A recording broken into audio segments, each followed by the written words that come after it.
Assalamualaikum warahmatullahi wabarakatuh. Masih dengan saya Sabtuari Sugiarto di edisi bonus untuk teman-teman yang sudah membeli buku saya Mencari Jalan Pulang. Coba lihat kaos yang saya pakai, Real Man Buy Everything Without Riba. Masya Allah, ini kaos bukan buatan saya dikasih. Gak tahu siapa yang bikin, tapi terima kasih ya. Cocok dengan ukuran saya yang besar. Satu hal yang pengen saya bagi kepada teman-teman yang pengen hijrah adalah tentang bagaimana sih proses melunasi hutang yang terlanjur kita terjerat di perbankan. Dulu tahun 2015 hutang saya ada di 13 titik. 1, 2, ini 10 tambah 3 lagi. Masya Allah, itu banyak ya. Dan hutang saya sampai 2,1 miliar. Pusing. Tiap bulan dapat untung hanya buat bayar cicilan, nggak pernah bisa nabung. Di luar saya dianggap sebagai pembicara yang sukses, pembicara yang bisa menginspirasi banyak orang, tapi di dalam hatinya nyesek ya toh. Kenapa nggak bisa nabung? Tiap bulan harus keluar untuk bayar utang-utang dengan bunga dan berbunga. Dan satu ketika saya dipertemukan oleh teman-teman ustadz yang paham fikih muamalah yang menyadarkan saya curhat ke mereka selama 6 tahun saya berbisnis kok sering banget banyak alangannya ya. Dari yang ditipu karyawan, kecelakaan berkali-kali, kantor dibobol maling, istri saya pun kecelakaan, kebakaran, hampir semuanya terjadi. Dan saya diingatkan oleh seorang kawan yang ngomong seperti ini, Sab, kalau kamu tahu dengan gaya hidup bahwa kamu berbisnis dengan mengandalkan utang bank riba itu, resikonya adalah akan dimusnahkan oleh Allah. Karena hadisnya jelas, jauhi 7 perkara yang menghancurkan, salah satunya adalah memakan riba. Siapa itu yang memakan riba? Bukan hanya orang yang meminjamkan duit ternyata, tapi mereka yang minjemin, yang nyetor, yang nyatet, yang jadi saksi. Empat-empatnya kena. Saya jelas kena karena saya tiap bulan nyetor bunga berbunga dari pinjaman yang saya lakukan.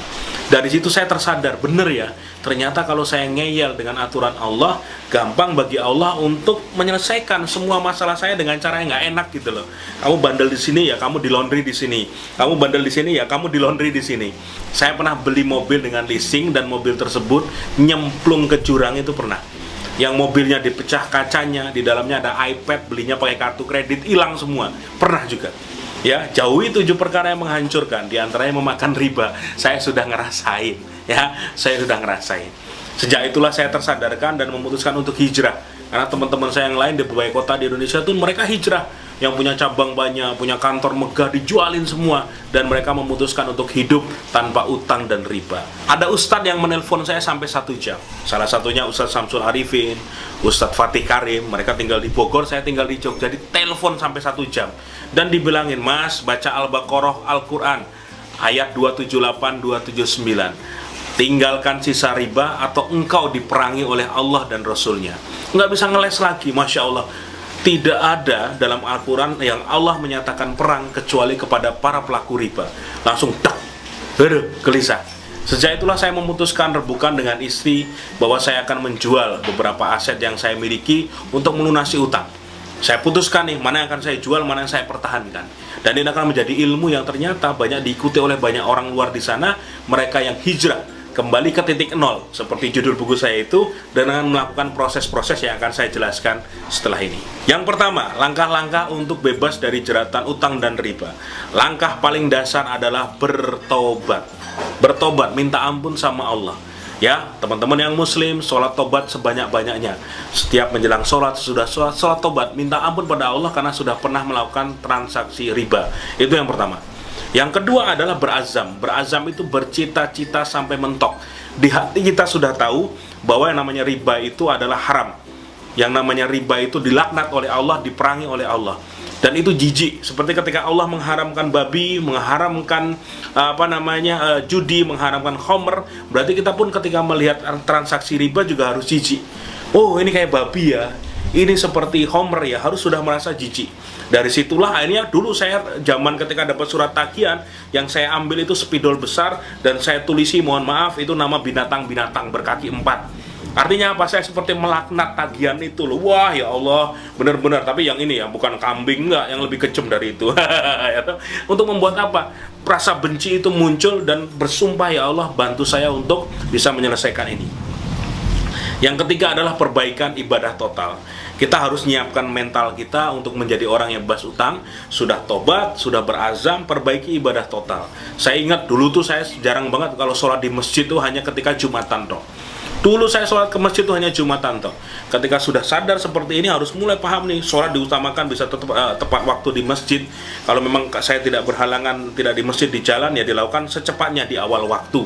Ketika dalam kondisi sakit, saya sholat di rumah, ngajak berjamaah ibu saya atau istri saya, tapi diupayakan selalu bisa sholat di masjid berjamaah.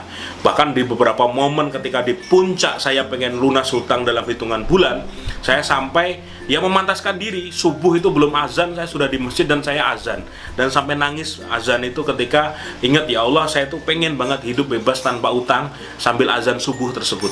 Memantaskan diri, perbaiki ibadah total agar Allah tuh ngelirik kepada kita gitu loh. Oh, ini hambaku yang memang niat beneran.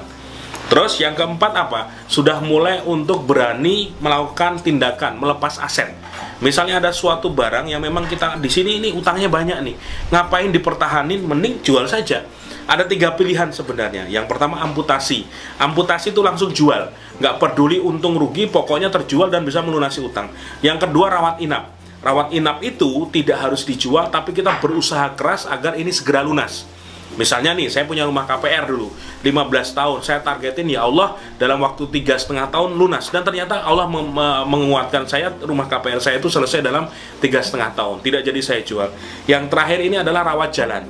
Jadi kita selesaikan sesuai dengan jadwal yang sudah dijadwalkan. Misalnya kamu punya tagihan motor nih, sudah selesai, berjalan 2 tahun, tinggal 1 tahun lagi. Motor tersebut tidak harus dijual, kamu boleh menyelesaikan dan itu menjadi hak kamu. Tapi jangan pernah lagi membuka akad riba. Baik tadi yang amputasi, rawat inap maupun rawat jalan, ini sudah satu komitmen tidak akan mengulangi buka akad riba lagi. Ya, jadi harus komitmen, ini tidak boleh lagi ada akad-akad terbaru, selesaikan yang sudah terjadi dengan terhormat dan jangan pernah mau ditawari utang apapun. Yang kelima adalah mulai menaikkan pendapatan. Misalnya kamu seorang karyawan, punya jam kerja 8 jam, punya utang sekian puluh juta harus diselesaikan, yang kalau dalam hitungan manusia, kamu akan selesai ini butuh waktu 8 tahun dari gajimu toh. Nah, kamu harus berpikir gimana caranya punya pendapatan di luar gaji yang bisa untuk bisa menyelesaikan utang ini secepat-cepatnya. Artinya apa ya? Kamu harus bekerja di luar jam kerja. Memang capek, memang berdarah-darah. Tapi kalau niatnya adalah untuk segera melunasi hutang, bakal ada energi luar biasa yang kamu miliki untuk menyelesaikan itu semua. Mau jadi driver, ojek online juga nggak masalah ya. Belajar jualan online produk orang lain, makelaran pun nggak masalah. Jualin tanah orang, rumah orang, makelar dapat komisi, nggak masalah. Artinya kalian bekerja lebih keras di luar dari masamu bekerja normal supaya mulai memiliki pendapatan untuk menyelesaikan utang-utang tersebut. Yang keenam, tunda semua kesenangan. Handphone nggak usah ganti, nggak usah beli baju baru, nggak usah beli apapun yang hanya mengeluarkan uang secara tidak ada manfaatnya. Tekan, bilang sama istri, sama keluarga, saya tidak mau beli apapun. Tiap dapat uang diniatkan, dikumpulin untuk bayar pokok utangmu. Ya, nanti kalau sudah terkumpul datang ke bank, saya pengen bayar 10 cicilan, kan keren. Beberapa bank langsung mengizinkan, tidak masalah, langsung dikurangi dari pokok dan bertahap. Akhirnya harusnya selesai dalam waktu 4 tahun, selesai dalam waktu hanya 1,5 tahun. Why not? Karena apa? Kita melakukan percepatan-percepatan untuk membayar utang tersebut. Yang ketujuh, kamu harus banyak doa. Minta doa juga dari orang-orang sekitarmu. Karena apa? Kalau dalam hitungan manusia, energi kita tuh seperti apa sih? Tapi ketika Allah ridho, orang-orang mendoakan, ada energi luar biasa yang berkumpul untuk mensupportmu. Minta doa sama orang tua, terutama ibu. Dulu saya ketika mengejar itu tiap hari minta doa sama ibu, ya doakan bu agar segera lepas dari utang. Ini sofa ini jadi saksi nih. Kalau saya pulang subuhan, kadang saya mencium kaki ibu saya dan minta doa agar utang saya lunas. Ini sofanya. Nah, nih sofanya ini jadi saksi. Ya. Terus berikutnya adalah minta doa melalui sedekah. Ada perintah di Al-Quran, kita harus bersedekah dalam kondisi lapang maupun sempit. Dan itu dilakukan saja. Misalnya nih, ketika kalian punya uang, baru punya uang, dapat rezeki 1 juta, sedekain 100 ribu, 200 ribu, walaupun kamu masih punya utang 5 juta, why not? Nggak masalah. Bayar utang tetap, tapi sedekah jalan terus. Ya, ingat, kalau ada pertanyaan penting mana sedekah atau bayar utang? Bayar utang itu wajib, sedekah itu sunnah, tapi dilakukan buat orang yang tahu ilmunya. Utang dibayar, sedekah jalan terus. Utang dibayar, sedekah jalan terus. Utang dibayar, sedekah jalan terus. Sedekah jalan terus, utang dibayar. Lama-lama itu akan mempercepat proses. Karena apa? Kata Nabi, orang yang bersedekah akan mendatangkan rezeki. Orang yang bersedekah menjauhkan dari bala. Orang yang sedekah dijamin sehat dan selamat. Ini kan luar biasa. Dijamin rezekinya loh. Why not? Tiba-tiba kamu dapat rezeki luar biasa di luar sana, bayaran lagi buat bayar utang. Terus kayak gitu. Memang sakit, capek, berdarah-darah. Tapi ada satu momen luar biasa yang akan kamu temui, yaitu apa? Ketika satu hari utangmu lunas. Bebas dari semua cicilan, dan kamu hidup tenang tanpa utang. Selamat berjuang! Kamu pasti bisa.